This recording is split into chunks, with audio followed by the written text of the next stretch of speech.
A segunda parte do simpósio Eficiência no uso de recursos e economia verde, oportunidades para edifícios e cidades sustentáveis, uma realização UNEP, United Nations Environment Programme, e SBCI, Sustainable Buildings and Climate Initiative, entidade ligada ao Programa das Nações Unidas para o Meio Ambiente, PNUMA, e coorganizado com Conselho Brasileiro de Construção Sustentável, Secov São Paulo, Sindicato da Habitação, Secretaria de Estado da Habitação de São Paulo, Secretaria Municipal do Verde e Meio Ambiente de São Paulo, Companhia de Desenvolvimento Habitacional e Urbano, CDHU, e Ministério das Cidades, MCidades.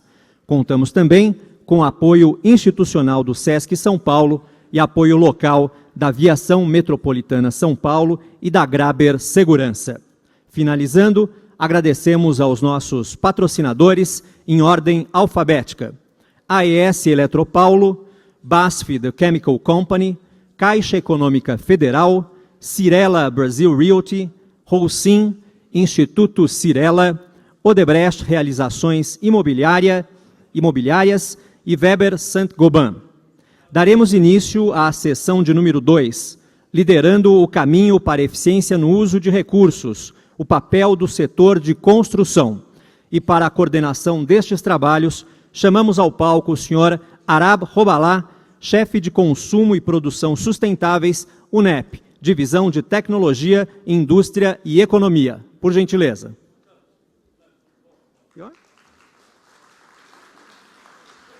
Então, na verdade, tivemos aqui uma troca. Vamos receber novamente Kurt Garrigan.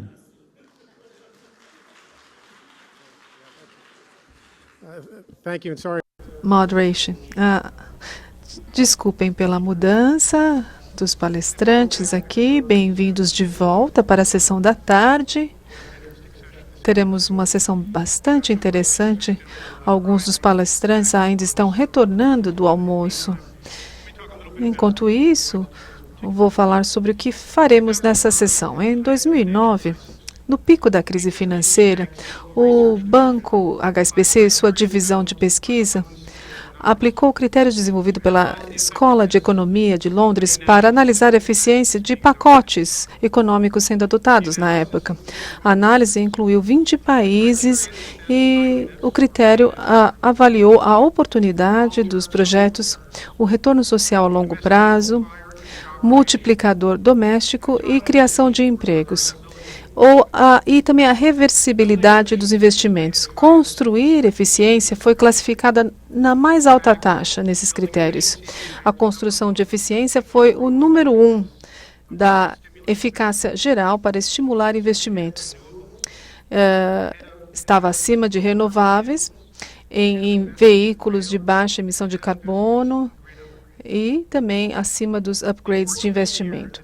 O importante é que esses não foram os achados de uma agência ambiental, nem de um conselho de construção verde promovendo sustentabilidade em construções. Na verdade, foi uma instituição financeira, analisando o retorno sobre investimento e a efetividade dos gastos públicos.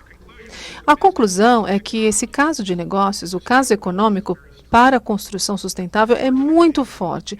Infelizmente, não é reconhecido amplamente. O nosso primeiro palestrante é um dos especialistas na área econômica para construção verde. Ele é um líder em energia renovável, energia eficiente e prédios verdes.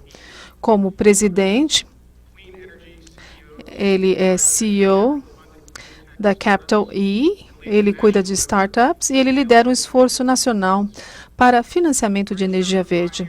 O Greg, por 5 anos, o gerente da Good Energies, uma empresa de venture capital, e ele fez investimentos em energia limpa e prédios verdes. Atualmente, ele está no conselho diretivo para Six Venture Capital Clean Energy e para empresas tecnológicas também.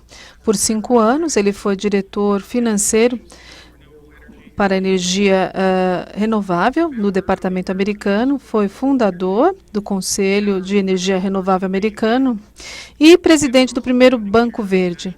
Ele também faz parte do Conselho Americano de Prédios Verdes. Eu poderia seguir adiante. Ele tem um MBA da Stanford University e atualmente ele está na costa oposta, trabalhando na Universidade de Princeton.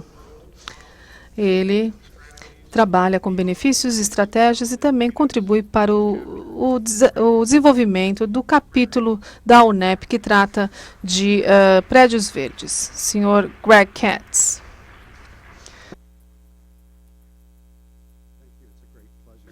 É um prazer estar aqui de volta no Brasil. É um país maravilhoso, muito estimulante, de fato. Vou falar. Vejamos aqui.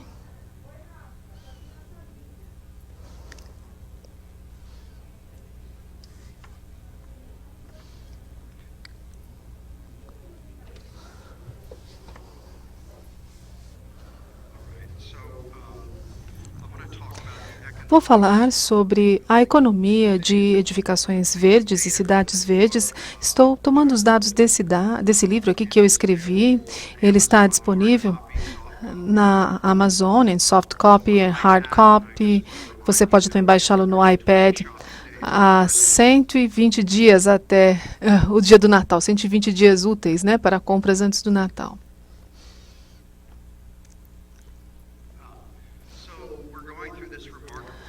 Nós estamos passando por essa transformação. Aqui nós temos a cidade de Xangai, em 1989, e 11 anos depois, você nem reconhece a cidade.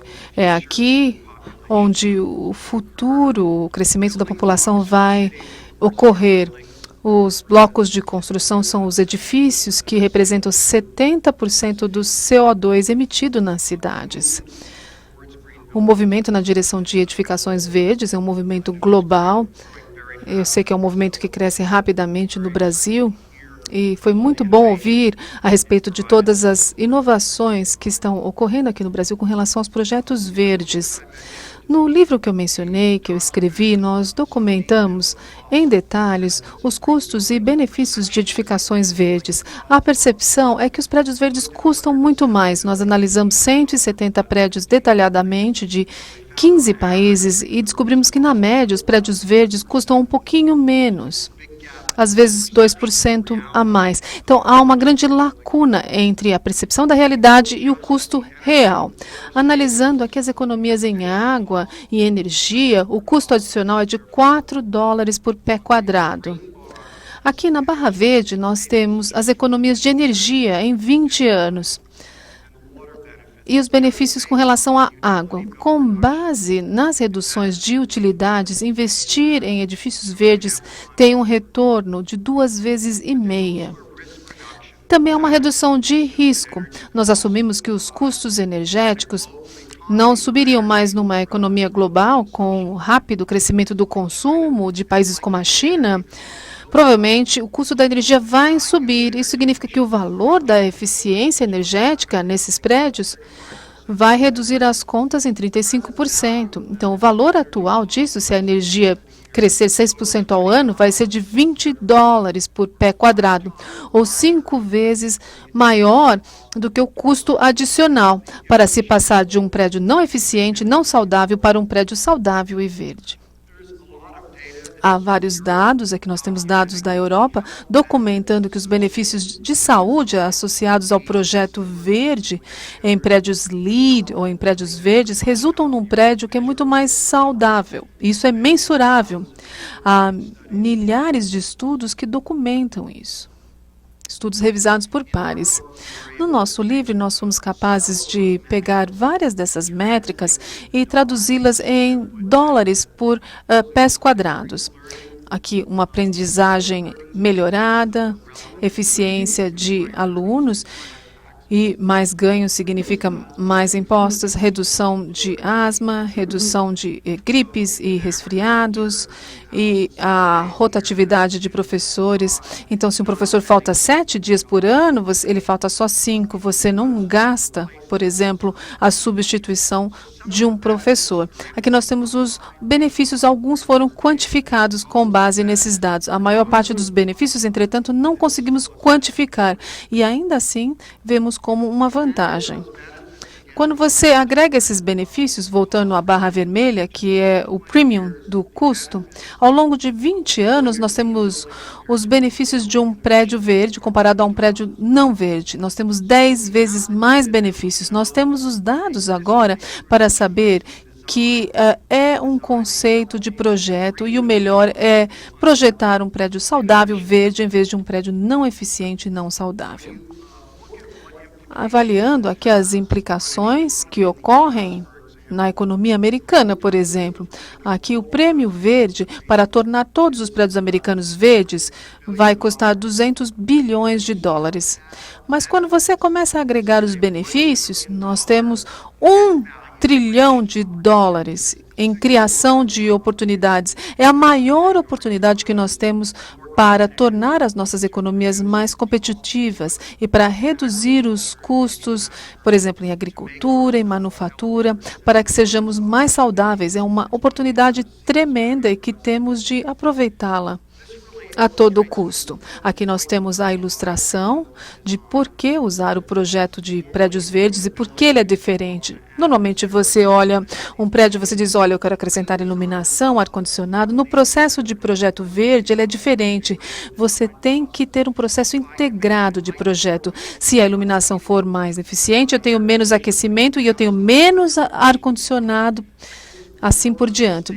Esse trabalho foi desenvolvido na Stanford e nós temos o ARUP, que é uma série de medidas agregadas em conjuntos, resultando na linha vermelha.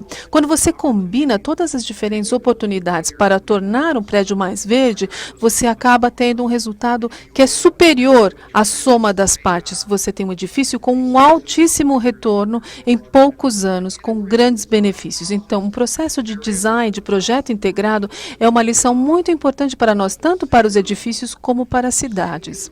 Estamos vendo cada vez mais dados sobre como o mercado trata esses prédios verdes. Nós temos aqui 4 bilhões de pés quadrados. Quando um prédio verde é vendido, é alugado, eles são vendidos ou alugados numa tarifa maior do que os prédios convencionais. Para aqueles que investem em prédios, por exemplo, se investem em edificações verdes, estão reduzindo o seu risco de ter problemas de ocupação ou de vender lentamente. Então, temos dados claros do mercado dizendo que o mercado vê os prédios verdes como premium, quando comparamos a um prédio marrom ou não verde. Vários tipos de prédios estão se tornando verdes. À esquerda aqui é o primeiro prédio mais alto da Filadélfia. Como várias cidades do Nordeste, houve muita migração para a cidade, nós aumentamos a taxa de criminalidade. Esse prédio foi construído por Comcast. E aí, quando avaliaram esse prédio, eles disseram, olha, esse prédio está desafiando a Filadélfia para que sejamos grandes novamente. E o prédio à direita, nós temos aqui a moradia sustentável, que é o padrão agora para os Estados Unidos, a 50 mil unidades. E essas unidades acessíveis têm 3% a mais de custo, 40% menos em consumo de água e energia, são muito mais saudáveis. Criam oportunidade para crianças, para que as famílias que têm uma renda baixa, que vivam num ambiente que suportem eles para que possam respirar corretamente, para evitar problemas de alergia e asma, que afeta 1 em cada 10 crianças, não é? Aqui o impacto da marca é importante e há 3 partes importantes aqui. Se eu sou líder de um grande banco e eu tenho uma marca que é verde, eu vou receber visitas da empresa e as pessoas virão ao banco porque estarão interessadas, elas querem ir ao banco e isso, claro, gera volume e tráfego que ajuda a empresa economicamente. O outro atributo é a preferência. Eu tenho 3 filhos, um tem alergia, então eu quero que o meu filho vá a uma faculdade que tenha um dormitório que não lhe dê alergia. Então, são coisas com as quais nos importamos e as coisas específicas ficam mais importantes. E é aí que nós vamos escolher onde investir, em casa, no trabalho. E a última, que eu acho que é a mais importante, não se trata de um atributo específico. É a noção de que um projeto verde é apenas um prédio melhor, tem mais qualidade, tem menos risco. Nos Estados Unidos, mais da metade de todas as grandes corporações constroem suas matrizes em prédios verdes, porque isso diz algo importante a respeito dos valores que eles querem comunicar aos seus funcionários e às pessoas que compram os seus produtos.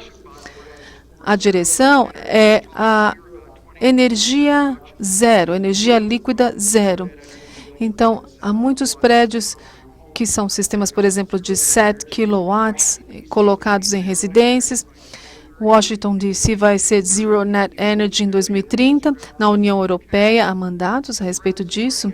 No Reino Unido, em 2016, eles vão ter requisitos de residência do Zero Net Energy. O Brasil está fazendo muito, mas vocês estão atrás nessa área. Vocês têm que ser mais agressivos no seu requisito de eficiência energética, porque é uma boa relação de custo-benefício. Em vez de usar 20%, se você usar 50%, há mais economias e mais benefícios. Aqui nós temos uma torre verde. Economicamente não faz sentido fazer isso aqui nos intervalos do prédio, mas é importante porque visivelmente nós incorporamos um design de energia renovável. É uma declaração daquilo em que acreditamos. Então, o valor da marca está cada vez mais importante com relação a essas edificações verdes. Nos Estados Unidos, começando no meio dos anos 70, a Califórnia começou a investir na eficiência energética moderadamente. Hoje, na Califórnia, nós temos ela à esquerda. Ela é muito mais eficiente do que o restante dos Estados Unidos. A família média na Califórnia gasta $1.000 por ano ou menos em gastos de energia do que gastariam se tivessem seguido o restante do país. Então, a eficiência energética se trata de nos tornar mais competitivos e desperdiçar menos dinheiro, menos energia, menos água. O impacto da mudança climática, é claro, é muito importante. Aqui são números recentemente revisados. O número de mortes em 2003 por conta de uma onda de calor. Mesmo na Itália, você teve na França também mais de 15 mil mortes por conta das ondas de calor. E haverá eventos extremos, eventos climáticos extremos. E há um design de teto frio que permite que não soframos mais com isso, especialmente os idosos sofrem com isso. Existe uma dimensão ética também com relação a isso. Eu participo do Global Cold City, que é uma aliança, um grupo, e essa cidade é um dos membros. E vocês veem aqui esse telhado frio. No gráfico à direita, nós temos um mapa de temperatura em Los Angeles, que aumentou sua temperatura 1 grau Fahrenheit a cada 15 anos, desde os anos 20. Uma das maneiras mais eficientes para se lidar com a mudança climática e redução do uso de energia é fazer o pavimento, calçadas, os telhados de uma cor mais clara, não apenas branco, mas cores claras. É uma ciência bem sofisticada que aborda isso. Aqui nós temos um projeto no qual estamos trabalhando na Califórnia para mudar aqui o Cap and Trade, que vai entrar em vigor em novembro desse ano, para mudar o limite de CO2 para métodos mais eficientes em energia e investimentos voltados para o prédio verde. O que fazemos aqui é aumentar a taxa de retorno. Aqui a linha azul pontilhada é o status atual. Nós temos 20% de redução em uso de energia numa reforma média, mas conforme o valor de CO2 é capturado pelos donos da empresa ou donos do prédio, o retorno aumenta. Nós acreditamos que, na média, essa mudança pode aumentar a reforma de 20% de redução em energia para 40% de redução. Uma das grandes oportunidades que o Brasil tem é descobrir uma maneira para que os proprietários de prédios, escolas e hospitais entendam o valor da redução de CO2 que estará associado ao investimento para tornar os seus edifícios mais verdes. Esse é um estudo que fizemos no outono passado, nós fizemos com o JP Morgan e outras empresas financeiras. Há muitas oportunidades agora que estão orientando o investimento. Uma delas é o PPA, que é o Acordo de Compra de Energia, que foi aplicado para energia solar, mas pode ser aplicada em outras, por exemplo, a térmica, para gerar eficiência energética. Como dono de um prédio, eu digo para o construtor olha, vou comprar 20 anos de consumo energético ou de redução de consumo energético de você. E esse acordo permite que você tenha um financiamento a baixo custo para introduzir os equipamentos. Há várias tecnologias, e eu vou falar mais sobre isso, que são muito inovadoras. E nós temos que promover a adoção da tecnologia. Os militares estão adotando esse tipo de tecnologia. No mês passado eu pude testemunhar isso. Os militares querem metade de suas bases navais que tenham Zero Net Energy até 2020, daqui a 7 anos. O Zero Net Energy, nós temos uma grande base de 15 megawatts, 20 megawatts, e eles querem fazer isso porque aumenta a segurança, aumenta a eficiência energética. Quanto à Europa, no ano passado, quase 75% das novas geradoras estavam sendo eólica ou solar. Digamos, os futuros, quanto aos renováveis, não estão dentro da escala? Não, sem dúvida. Caiu o custo de 75% nos últimos anos. Sem dúvida, vento, você não sabe quando vai acontecer. Você tem que criar sistemas mais flexíveis para a energia, ou, digamos, o smart grid e controle da energia. E também você tem que fazer o projeto do prédio de uma maneira que você tenha o uso da sombra, etc. E, da mesma maneira, essa curva do lado esquerdo representa a quantidade de capacidade geradora para eletricidade que é usada, e o mesmo número existe para o Brasil. Se você acha que em poucas horas, no verão, à tarde, você tem capacidade geradora adicional, que é usada apenas para ar-condicionado. A segunda linha, no fundo, mostra a distribuição, e ela é menos eficaz quanto as companhias de distribuição. Elas estão passando milhões de dólares para a capacidade geradora e transmissão, fazendo a distribuição de poucas horas por ano. Então, você tem que ver como é que é o melhor custo-benefício, e nós temos que diminuir, economizar energia e também o gás carbono. Nós temos que ver o que acontece quando as pessoas têm diferentes taxas e você fala, vou cobrar mais pela eletricidade que você usa durante a hora de pico se você aumentar a quantidade de ar-condicionado. O que eles vão fazer? Eles vão ter um uso da energia mais controlado. Eles vão usar o smart grid, eles vão fazer um edifício com aquele projeto especial. Então, é por isso que nós estamos tendo os edifícios verdes, é para isso. E um exemplo de um edifício que nós temos, a companhia nós chamamos o Building IQ, digamos, ele pega justamente a temperatura do próximo dia e ele vê como é que é aquela carga térmica no edifício, vê como é que é a reformatação. Então, nós temos solar, eólica e o que nós temos armazenado. E agora, pelo perfil, nós temos a flexibilidade. Se é vento, eu posso usar aquele vento da noite para ver quais seriam as horas no dia seguinte que eu posso usar aquela armazenada quantidade.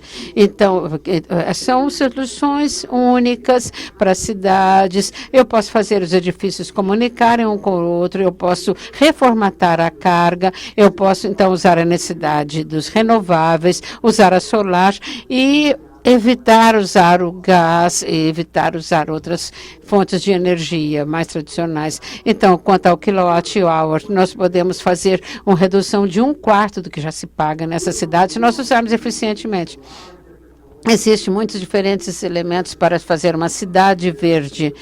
Nós temos, por exemplo, em Washington, D.C., uma força-tarefa para isso. Nós já estamos fazendo planejamento para 2030 e nós vamos gastar bilhões de dólares nos próximos anos para fazer um tratamento da água. Porque, a partir do momento, a cada 2 anos, nós temos fortes chuvas que trazem toda a enxurrada para a rua e nós temos, então, aquela mistura água com esgoto. Então, em vez de gastar $1 bilhão usando o tratamento de água, nós podemos gastar $100 mil e você faz, então, melhores pavimentações, você pode usar as calçadas melhores, com os esgotos melhores, porque aí você está com tratamento de água renovável e você está com melhor cidade. De uma maneira integrada, a percentagem de economizar bilhões de dólares é muito clara e mostra o custo baixo e cria mais serviços e é bom para o meio ambiente e faz a cidade mais competitiva também. Estas são exemplificações. Nós chamamos de Screen Point. O que é isso? É a digitalização da cidade. São cidades com grande quantidade de dados sobre uso de energia e geração, e fonte de água, etc., e fluxo de água. Mas, às vezes, a pessoa não pode visualizar. Você tem que ter ferramentas para que as pessoas entendam todos esses diferentes elementos e tomar a sua decisão. Como, em vez de gastar $1 bilhão usando tratamento de água, vamos gastar 100 mil para reduzir a enxurrada e ter mais trabalho e ter mais eficiente. É super importante as cidades que se tornam digitalizadas e fazem uma projeção muito mais inteligente, com projetos inteligentes para convencer as pessoas a reduzir o custo na cidade. Se você quiser um andar extra no seu edifício, tudo bem, mas vai ter que ser verde. Se você garantir uma certificação em 40 dias, como Chicago faz, tudo bem, mas tem que ser verde. A cidade tem muitas ferramentas para fazer com que haja projeto verde, para economizar dinheiro para todos. E não vai custar mais nada para a cidade. E Washington DC, novamente, nós estamos falando sobre isso. O que eu posso fazer? Todos aqueles pontinhos vermelhos, eu clico ali e eu vejo os pontos verdes da cidade. Nós temos ali aonde estamos, nos nossos escritórios, nas nossas agências centrais, nós temos as ferramentas na mão de todo mundo. Eu posso pegar o meu BlackBerry e vou falar, eu quero um restaurante verde, eu quero um edifício verde, eu quero ver como eles funcionam, como se relacionam comigo, o que eu posso aprender. Nós temos uma democratização de informação que lhe dá a possibilidade de entender ou controlar o ambiente de maneira melhor. Esse seria o meu penúltimo slide. Nós temos a Rockefeller Foundation dando para nós subsídios para os benefícios do edifícios verdes são financiados por eles. Eu peço desculpas se não está muito claro. Deveria incluir o Colombian Green Building Council, Newcastle também. Se você for no gbdata.org, você vai ver ali exemplos.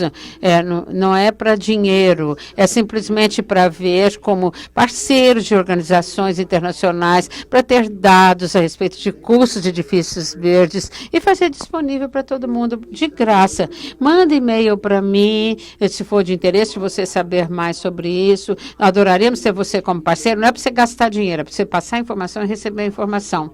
Nos dá a oportunidade de ter mais informação para controlar o nosso mundo e fazer dele um melhor lugar para viver.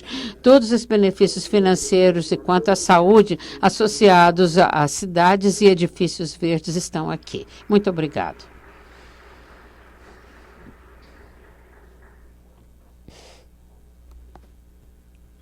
Muito obrigada, Grey. Foi ótimo. O próximo, muito conhecido já, é a liderança focada em São Paulo e no Brasil, professor José Goldenberg, excelentíssimo senhor, secretário do Meio Ambiente do Estado de São Paulo, ex-secretário, professor da Universidade de São Paulo, catedrático. Desde 86, ele, naquela época, ele estava à frente da Companhia de Energia do Estado de São Paulo. Depois disso, ele trabalhou junto ao governo como secretário de Estado para Ciência e Tecnologia, modernizou o sistema de informação e também como secretário interino, ele teve a participação do Brasil no Earth Summit 92 no Rio de Janeiro. Então, também trabalhou junto ao Ministério da Educação. Ele tem muitos livros sobre meio ambiente e energia e, presentemente, é o presidente da Associação Brasileira para Ciências Avançadas. Nós temos autores de vários livros e estão contribuindo também para fazer a lei sobre o meio ambiente. Professor José Goldenberg.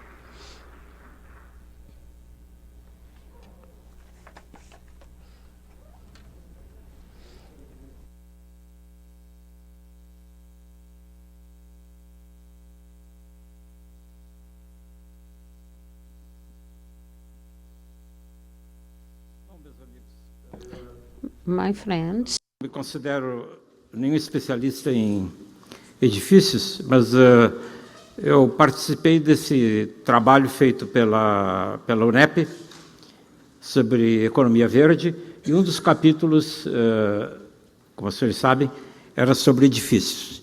E o papel que eu tive dentro desse grupo foi, digamos, discutir mais as políticas que poderiam levar à adoção de medidas que tornassem os edifícios mais verdes.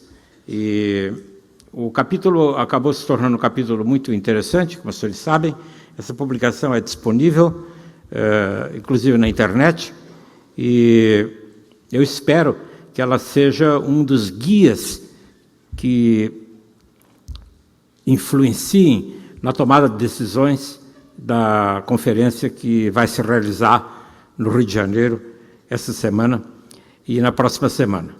O que eu quero mostrar a vocês aqui, rapidamente, é qual é a importância desse tipo de trabalho para o Brasil. Como vocês devem ter reparado, a grande maioria dos dados que existem sobre edifícios, sobre cidades, são dados do exterior, não é mesmo? E é evidente que na apresentação do meu amigo Gregory era isso que seria ser feito, mas quando a gente olha a literatura, na realidade não existe muita informação sobre o que ocorre em países em desenvolvimento, onde o clima é diferente, é substancialmente diferente. E portanto, a importância que digamos, o esverdeamento dos edifícios deve ser feito usando métodos que não são necessariamente os métodos usados em países onde o clima é mais frio. Eu quero mostrar algumas transparências, então, que ilustram o que eu quero dizer. Por favor,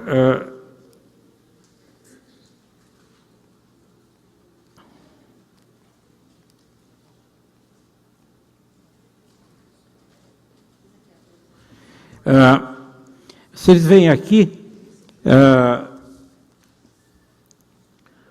esse é o consumo final de energia por setores no Brasil. Como os senhores veem, indústria representa 20%, transporte 28%, e edifícios, então, representam o resto, aproximadamente 40%. Ou seja, 40% da energia utilizada em edifícios é utilizada aquela área verde ali, em que divide, então, em edifícios comerciais e residenciais. Esses são os dados para os Estados Unidos. Quando vocês olham os dados para o Brasil,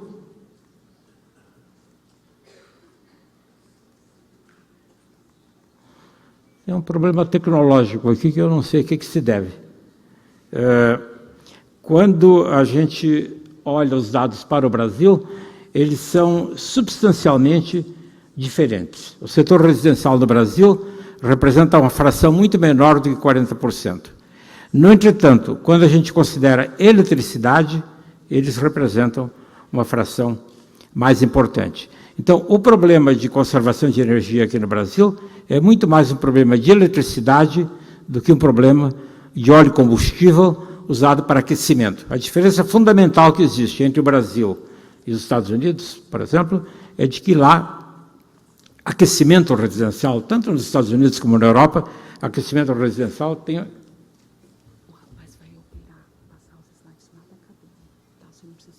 Então, dois deles não apareceram, você reparou, né?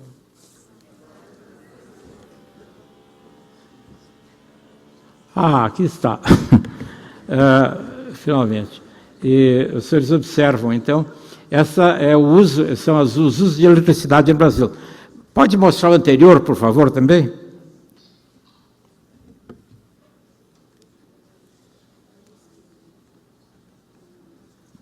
Esse aqui mostra o consumo total de energia. E o seguinte, então, o de eletricidade. Vocês veem que a participação de edifícios é relativamente pequena, pelo menos muito menor do que nos Estados Unidos, mas quando a gente considera a eletricidade, ela é muito importante.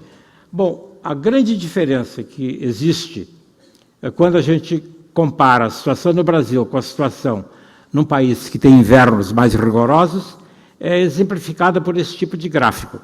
Esse gráfico, ele mostra o seguinte, é que se nós considerarmos um edifício ao longo do seu ciclo de vida, digamos 60, 70, 80 anos, quer dizer, edifícios em geral acabam durando quase um século, né? O que a gente verifica é o seguinte, né? É que um edifício médio, um edifício normal, ele tem um investimento de energia para a sua construção que é pequeno. E depois, então, ao longo do tempo, a gente vai gastando energia na operação deste edifício. Essa é a curva de baixo que vocês estão vendo. Então, aqui é um edifício médio, então, em que a energia que é utilizada na construção, a energia que, digamos, é sepultada no edifício, ela é pequena, mas a energia que é usada para operar o edifício, ela vai crescendo, evidentemente, ao longo dos anos, porque ela é usada ano a ano, e o consumo total, então, é elevado. Se nós pegarmos um edifício eficiente, a gente gasta muito mais energia para construir o edifício. Em compensação, para operar o edifício, a gente gasta menos energia. E os números são mais ou menos o seguinte, que a energia de operação é tipicamente 129 kWh por metro quadrado por ano, ou 6.000 kWh por metro quadrado por ano. E a energia que é sepultada em casas convencionais é apenas 10% da energia de operação. Então, há uma escolha que precisa ser feita. E essa escolha é uma escolha que é extremamente importante para os policymakers. E o que o grupo do qual eu fiz parte e que ajudou a preparar essa parte do relatório da UNEP, ele se preocupou justamente com as políticas envolvidas no processo de decisão. E o que nós identificamos são o seguinte, que, aliás, é bem conhecido, está na literatura, mas nós discutimos um por um, são as barreiras para a melhoria da eficiência no setor de edifícios, então. E aí tem essa lista toda, que é bem conhecida das pessoas que trabalham nessa área. Por exemplo, em apartamentos, né, quem constrói o apartamento não se interessa muito por conservação de energia, por eficiência energética, porque quem vai pagar as despesas de operação é quem mora no edifício. De modo que não há interesse no empreiteiro, no empreendedor que constrói as casas, em eficiência energética. Depois tem uma série de outros problemas aqui, e alguns dos mais importantes são, simplesmente a percepção incorreta, quer dizer, as pessoas simplesmente não estão cientes do que eficiência energética pode representar. Os dados que o Gregory mostrou são dramáticos, mostrando efetivamente como a nível de edifício, como a nível de Estado, e a nível de país, o que se pode conseguir.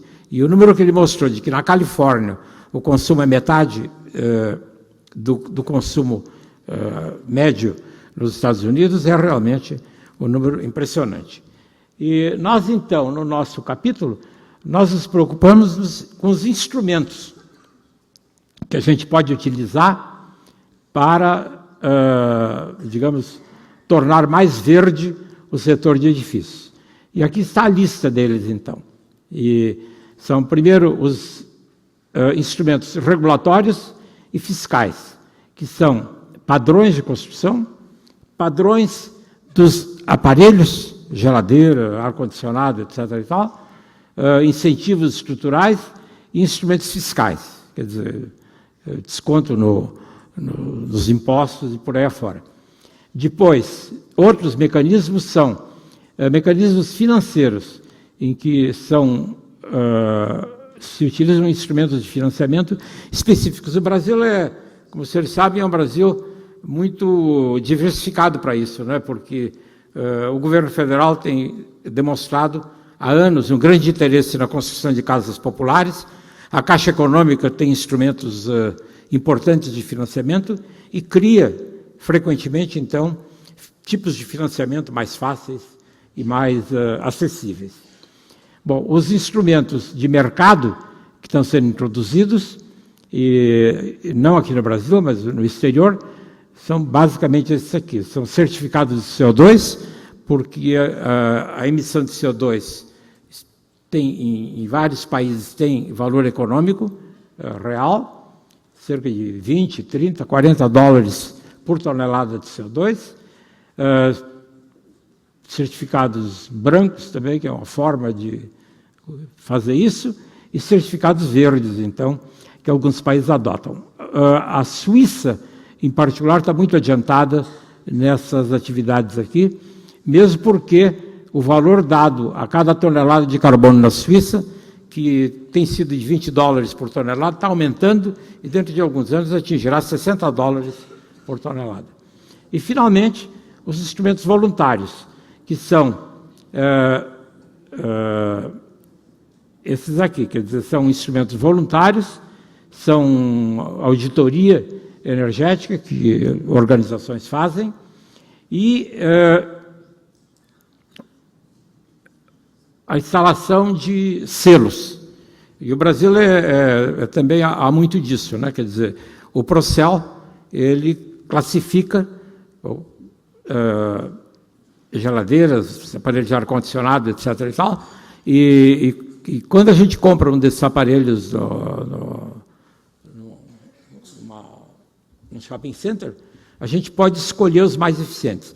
O que chama atenção no sistema brasileiro é que todos esse sistema de labeling, nesse sistema de colocar a informação, é que eles não são mandatórios. Na Califórnia, desde 1980, eles são mandatórios. Isto é proibido vender uma geladeira de má qualidade na Califórnia. Aqui no Brasil, até recentemente, era permitido vender geladeiras de má qualidade aqui. A informação era dada, mas era permitido vender. E, finalmente, recentemente, o Procel finalmente está se tornando proibido isso. E agora, o Procel também introduziu sistemas que dão caracterizam também edifícios também, mas nós estamos no começo. Em conclusão, eu quero mostrar a última transparência, que eu acho que é, digamos, a mais dramática, pelo menos para mim foi a mais dramática, participando desse trabalho das Nações Unidas. E que tem muito a ver, evidentemente, com a minha experiência dentro do governo, aqui do Estado de São Paulo, no governo federal. É que padrões funcionam. Isto é, padrões de códigos de construção realmente funcionam. Isso aqui mostra a quantidade de energia por metro quadrado que é gasta em determinado tipo de construções da Alemanha. Então, 1975, 1980, 85, 90, etc. E aqui, à medida que as leis foram sendo introduzidas, vocês veem que a energia gasta por metro quadrado caiu de cerca de 400 kWh por metro quadrado até 150. O que me convenceu, mais do que qualquer outro tipo de informação, qualquer outro mecanismo, é que realmente um dos caminhos para introduzir eficiência energética nos edifícios é o Código de Obras. E efetivamente nós temos discutido muito com nossos colegas, principalmente o professor Lamberts, da Universidade de Santa Catarina, que é um grande especialista na matéria, como que a gente pode fazer isso. De modo geral, os códigos de obras que nós temos são obsoletos, e eles podem ser melhorados, e ao longo de anos, ao longo de 10, 20 anos, eles têm um efeito que eu considero dramático, como é mostrado nessa transparência. Muito obrigado.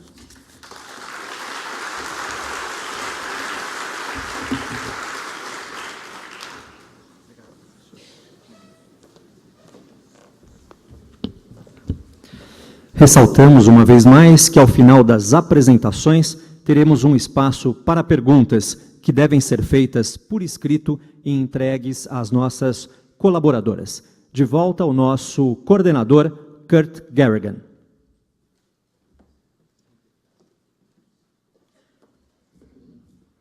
Thank you again. Obrigado novamente. O próximo palestrante vai nos trazer de volta às cidades, o senhor Stellan Frixell. Ele é arquiteto e ele é sócio na Tangbon Architects. Ele trabalha com projeto urbano, também projetos de prédios, entre outras coisas. Ele trabalhou na Hammarby desde 1997, coordenando o plano diretor, fazendo projetos de gestão urbana, programa ambiental, infraestrutura e outros aspectos desse projeto. Stellan trabalha no mundo todo, em Oslo, Londres, Dublin, Xangai, Quantin, Philadelphia, Wuxi, St. Petersburg. Ele representa hoje a Federação Sueca de Engenheiros Consultores e Arquitetos e a Federação Europeia e Associações para Desenvolvimento Sustentável. Ele é membro do University College of London. O senhor Stellan Frixell tem a palavra, então.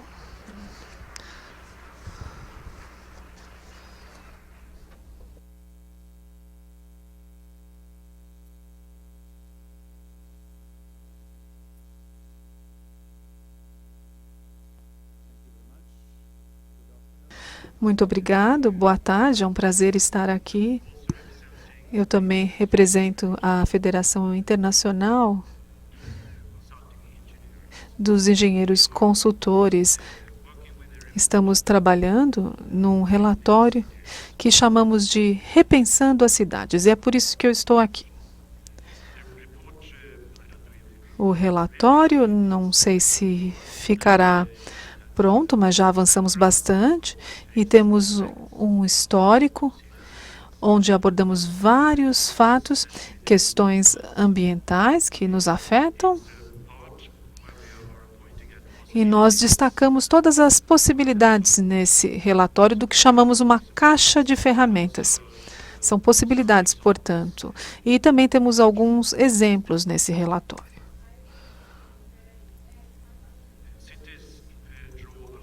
As cidades chamam muita atenção e eu venho trabalhando em Estocolmo com esse projeto Hammarby e muitos visitantes vêm conhecer esse projeto todos os dias. Um desses visitantes foi o senhor Xi Jinping, que pode ser o próximo presidente da China.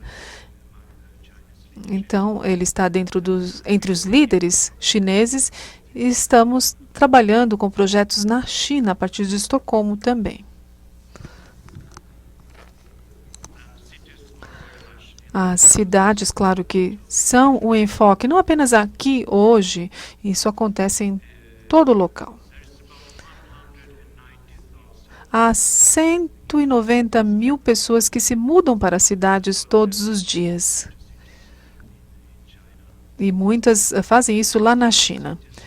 As cidades, ao mesmo tempo, têm a tendência de se esparramar geograficamente muito mais rápido do que a população. Então, usamos cada vez mais a terra e gerando mais tráfego, usando também cada vez mais energia, se não planejarmos as nossas cidades corretamente. Então, por isso que temos que repensar as cidades. As cidades não são apenas um grupo de prédios com eficiência energética, por exemplo. Há toda uma estrutura relacionada a elas.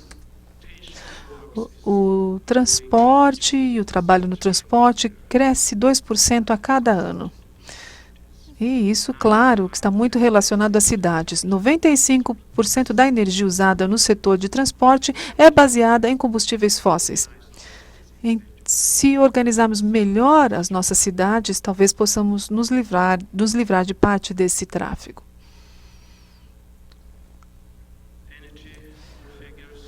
Mais números aqui a respeito de energia. O suprimento energético mundial ainda depende mais de 80% de combustíveis fósseis. E 75% da energia é usada em cidades. Quando eu viajo, eu posso ver que os Estados Unidos é como se fosse o modelo de uso de energia no mundo. Como sabemos, os Estados Unidos usam 2 vezes mais energia do que usamos na Europa. Os Estados Unidos são mais ricos do que a Europa, mas não 2 vezes mais ricos. Aqui, investimentos em infraestrutura, nem sempre ele é bem direcionado, de acordo com as nossas considerações aqui. Há vários números interessantes aqui. Há 25 vezes mais carros particulares em Xangai em 2005, quando comparamos com esse número em 99, ou seja, 6 anos de diferença. Então, é difícil lidar com esse tipo de aumento no tráfego. Em países EU27, há 3 vezes mais investimentos em rodovias do que em ferrovias. Aqui o dióxido de carbono, não vou lhes dar muitos números a respeito disso, não. Eu acho que já conhecem, já receberam vários números a respeito disso. Mas o fato de que o dióxido de carbono tem um efeito na temperatura não é algo novo.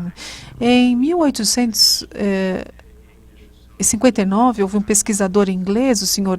Tyndall, que tinha uma teoria dizendo que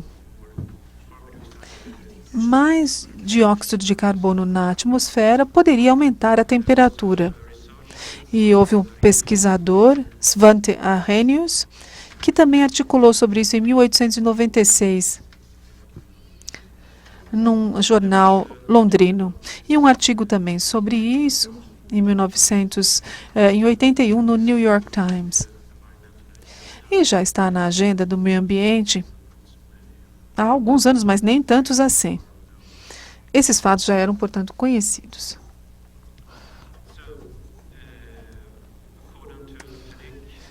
De acordo com a FEDEC, de acordo com os nossos estudos, nós temos que focar mais no projeto da cidade.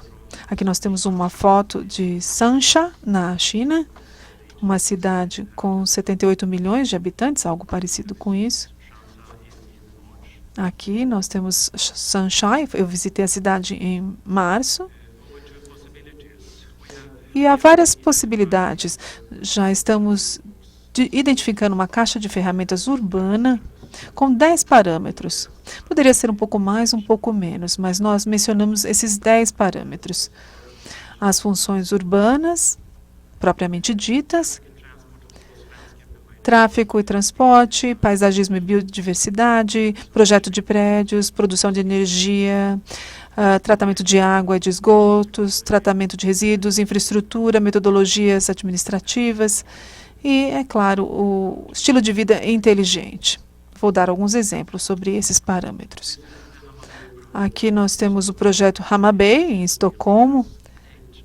Tem 8 áreas e é organizado pela cidade de Estocolmo.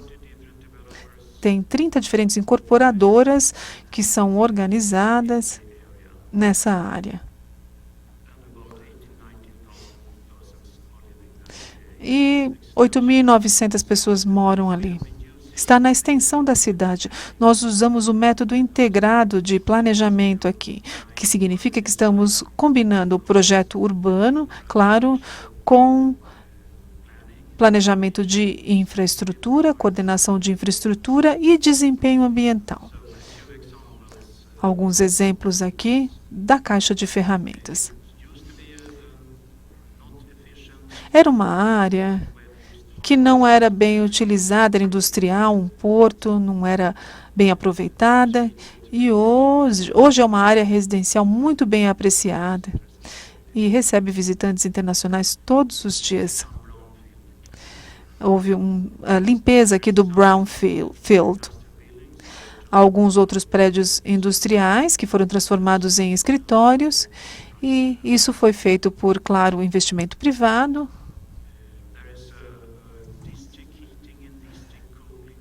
Aqui há um plano para os distritos, para eletricidade. Nós usamos as bombas de aquecimento de água marinha e também de água doce. E isso fornece o aquecimento à área. Nós temos 4 planos da cidade de Estocolmo em si, e isso fornece aquecimento para 80% da cidade, toda a área de Estocolmo. Existe a produção de biogás na planta de tratamento de esgoto, onde a lixívia, que é transformada em biogás, através de um processo de digestor anaeróbico. 150 ônibus usam o biogás que é produzido a partir dessa água. Aqui o motorway, que é uma reserva natural. Você tem o sistema que funciona com eletricidade verde, e também podemos transformar isso para o sistema total de metrô de Estocolmo com 100 trens, que usa eletricidade verde também. Esse é um exemplo da nossa caixa de ferramentas, do nosso toolbox. E também a água pluvial que é utilizada. As funções urbanas em si. Eu acho que a sociedade, de uma forma ou de outra, tem de organizar os projetos. As cidades devem ser alternativas, devem ter áreas para as famílias, por exemplo. Senão as famílias têm que se mudar para a área dos subúrbios. A cidade tem que ter esse funcionamento próprio. E também uma abordagem holística. Vocês podem ver a partir do exemplo de Singapura, Vancouver, Copenhague, Hamburgo, Malmö, e há outros exemplos também. E cada vez mais cidades vão surgir. Tráfego e transporte. O transporte público, claro, é a melhor solução para o transporte de pessoas de maneira ambientalmente eficiente. Essa é uma nova linha ferroviária entre a parte sul da Suécia e Copenhague, na Dinamarca. Você pode, então, trabalhar em um país e viver no outro. Aqui nós temos um novo sistema de metrô em Copenhague. Também o que chamamos de soft traffic. Claro, pistas de ciclismo são importantes. Copenhague é muito boa nesse sentido, por exemplo.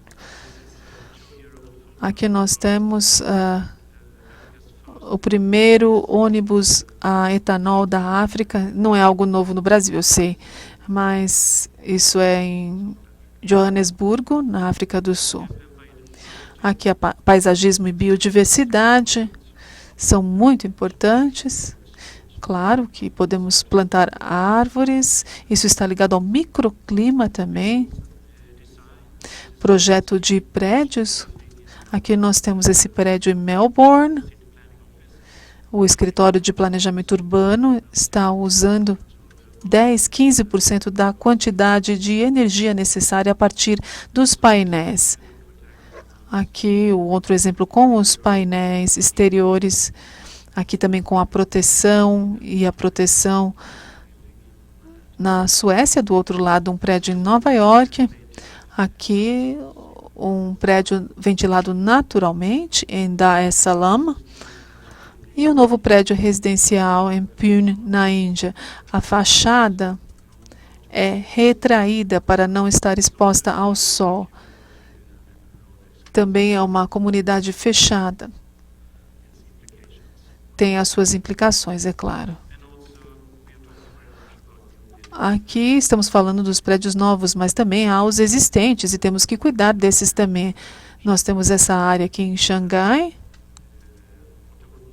que tem água potável. Então, talvez não seja assim tão potável, mas nós temos os drenos e a eletricidade. Essa é a infraestrutura existente. É um ambiente muito interessante. Produção, distribuição e uso da energia. Por exemplo, uma planta de aquecimento em Estocolmo aqui. Uma usina térmica. É a segunda maior rede de resfriamento de Estocolmo, que fica lá no norte. E ainda assim é uma rede comercial. É a maior rede. Fica, acho que, em uma cidade árabe, que fica no Golfo Árabe. Chicago e Toronto, eles também têm um sistema de resfriamento para bairros. À esquerda, nesse caso, nós temos um sistema de aquecimento em Nova York. Começou no final de 1800, é uma coisa antiga. E à direita nós temos um sistema de aquecimento e resfriamento no Cairo, que funciona com gás natural. Numa área de estacionamento de escritórios. E em toda a China nós podemos ver os painéis térmicos solares. Essa é uma cidade histórica no sudeste de Pequim. E ainda tem essa parte histórica, mais uma nova técnica está sendo usada, associada à parte histórica. A água, esgoto, né?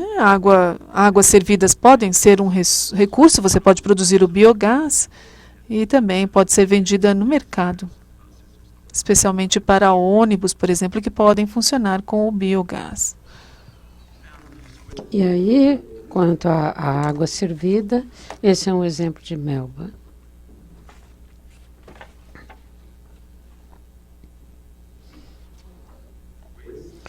E quanto aos resíduos, nós temos 5% do sólido. Na Suécia é colocado em aterros, o resto é reciclado ou incinerado. E se faz eletricidade, mas tem que ser separado antes de ser incinerado. Isto seria, então, a planta de incineração. Informação e comunicação, há muito a fazer ainda nessa tecnologia, os smart grids, por exemplo, serviços quanto à energia, usando o computador. Eu acho que no futuro vai ser muito mais usado, vai ser diferente. As metodologias administrativas, processos, regulamentos e cooperação. É importante ter um bom processo quando se está planejando uma nova área. E seria PPP também uma coisa super importante.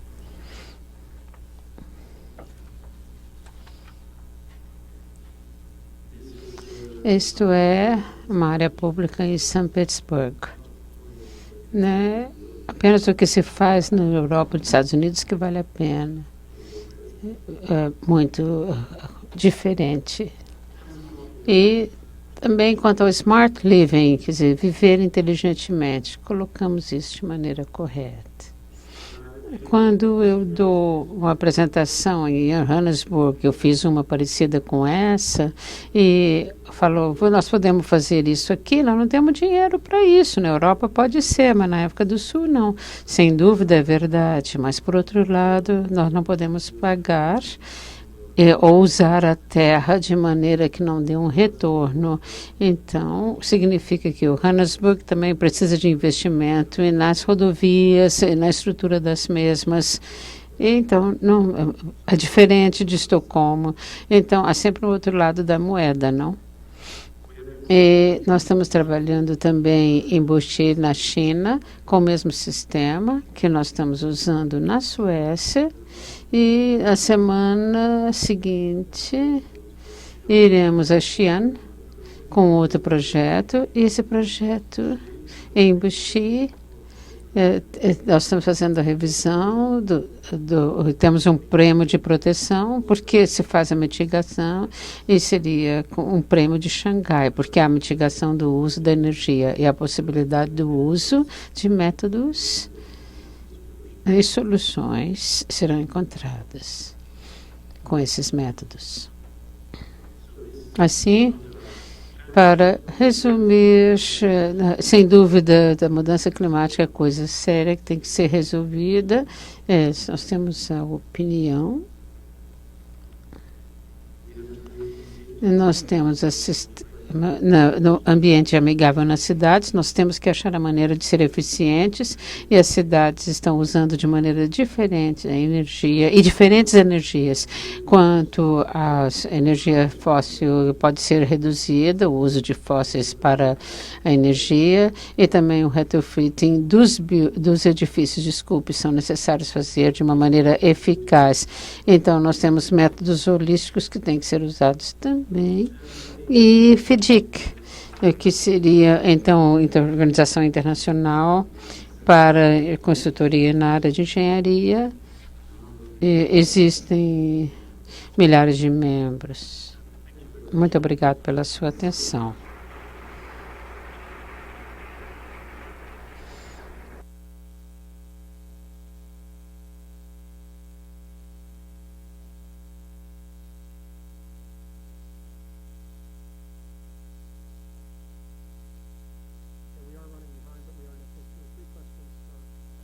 Nós estamos atrasados, mas podemos ter 3 perguntas para o professor Goldenberg e para os outros palestrantes também.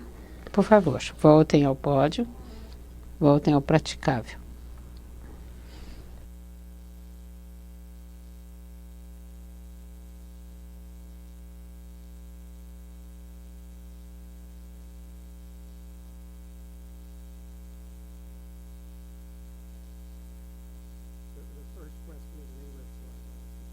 A primeira pergunta é em inglês, para o Sr. Katz. O que o senhor acha que é a solução para o conflito do interesse econômico entre o desenvolvedor imobiliário, que tem que fazer investimentos para construir edifícios verdes, mas não pode passar o custo para o preço final do edifício, e, digamos, quanto a operacional, como é que se faz o CAPEX e APEX? Essa é uma pergunta e um problema clássico.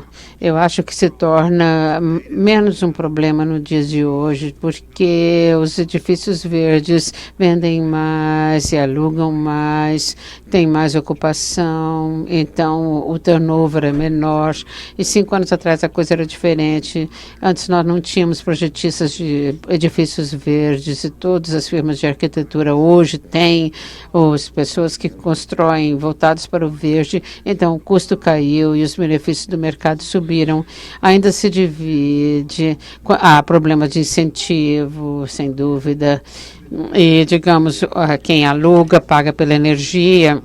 Se eu sou proprietário, então eu não vou preocupar se o edifício é eficiente ou não. Então, seria uma estrutura que permite ao quem aluga, o locatário, ver a eficiência e discutir isso com o proprietário. 5 anos atrás, eu vou falar, por que eu vou fazer um projeto verde? É uma coisa nova, eu fico um pouco com medo. Hoje eu falo, se eu não fizer, eu tenho um risco maior, então eu tenho que fazer porque está mais custo-benefício. Nesse tipo de ambiente, é difícil ver como é que nós vamos fazer quanto ao espaço, porque nós temos menos, e então há preferência que você faz um outset que seria para 15 anos, 50 anos, ele tem que ser eficiente. E se ele não for saudável, eu vou falar, eu não vou pôr meus filhos ali. Eu diria que, então, o edifício verde não é com risco. Ele, pelo contrário, é o que tem menos risco. Professor Goldberg? Essa pergunta é muito importante. Na experiência do projeto Hamad, por exemplo, é que os edifícios, os desenvolvedores investiram como 5% mais naqueles edifícios por causa da demanda. Na cidade de Estocolmo, mas o valor para o apartamento no mercado é 15%, 20% mais alto. Então, a solução ambiental, bom desenho, bom projeto, então é um bom retorno. Digamos, o projeto Hamad, sem dúvida, é bem comercial, bem aprovado comercialmente. Nós usamos dinheiro para preços de energia mais altos ou então usar em investimentos para economizar energia no futuro, que seria melhor? 3 questions. First one. Goldenberg, o que o senhor tem a dizer sobre a afirmação de um grupo de professores de importantes universidades, inclusive a Universidade de São Paulo, que o efeito estufa não tem origem humana, é um ciclo 100% natural? Quem faz a pergunta, Hamilton Leite, do Secov São Paulo.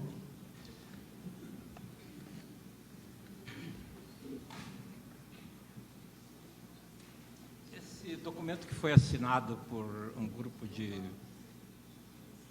professores, inclusive da Universidade de São Paulo, ela contém sérias desinformações. De modo geral, os signatários desse documento são geólogos.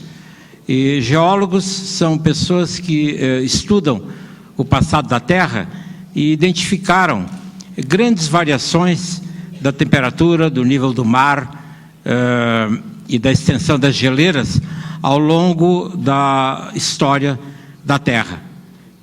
Mas esse tipo de modificações ocorreu ao longo de milhares de anos ou de milhões de anos. E o que está ocorrendo agora é algo muito diferente. Há cerca de 10 mil anos, o clima da Terra tem sido basicamente estável. É uma situação nova na história da humanidade, mais recente. O clima tem sido bastante estável. E o que ocorre é que a queima de combustíveis fósseis está mudando a composição da atmosfera e provocando o aquecimento da Terra. Esse é um fenômeno físico simplíssimo. É o que acontece em qualquer estufa onde se criem tomates ou alface no inverno. Qualquer pessoa que visite as instalações da Olambra, aqui perto de São Paulo, perto de Campinas, vai verificar que lá se consegue criar flores no inverno. É porque a luz solar entra nas estufas e o calor não consegue sair. É a mesma coisa que está acontecendo com a Terra. De modo que esse tipo de análise foi feita cuidadosamente por um grande número de cientistas e em publicações científicas que são avaliadas pelo processo usual de procura da verdade científica, e todos os efeitos que são devidos a ações que não têm causa na atividade humana são levadas em conta. Por exemplo, manchas solares efetivamente mudam a temperatura da Terra, mas elas são levadas em conta. E quando a gente olha os resultados quantitativos, eles mostram que o que está ocorrendo nos últimos 100 anos é efetivamente uma elevação da temperatura média da Terra, uma elevação média do nível do mar, com uma velocidade sem precedentes na história geológica da Terra. De modo que esse manifesto ele é fruto de desinformação pura e simplesmente. Então, em função do nosso tempo, vamos para a última pergunta. Quais são os incentivos do governo americano para a construção de edifícios verdes?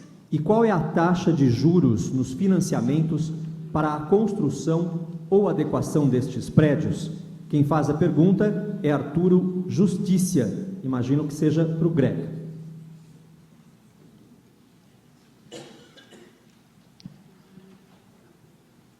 Let me just comment. Eu vou comentar o que o meu amigo José falou, que a experiência digamos, de limitação de fumar, por exemplo, com relação a provocar câncer, é o mesmo parâmetro que se está fazendo com mudanças climáticas. 98% daqueles que medem essas mudanças climáticas, eles sabem a diferença entre as emissões e o aquecimento humano. É a questão de percentagem, é com relação ao tabaco, é o mesmo fenômeno. É de quem fuma, por exemplo, o mal aparece depois digamos, como o efeito estufa acontece nas gerações futuras, não é? A coisa mais tarde. Então, é um fato menos aceitável como mal logo no início. O que é interessante quanto aos Estados Unidos, o aspecto dos militares adaptando aos edifícios verdes, metade dos já estão na zero energy, que é de energia zero. Em 7 anos, nós temos GSA bem agressivo, adotando missões já para os edifícios verdes. Então, nós temos bem agressivamente nos Estados Unidos adotando os edifícios verdes e energia zero. Sem dúvida, nós temos recentemente os líderes sempre com projetistas verdes. Nos Estados Unidos, o governo está investindo nisso. Eu sei que acontece em outros países também, não sei se é verdade no Brasil, que está subsídio para edifícios verdes. No, we thank the panelists. Convidamos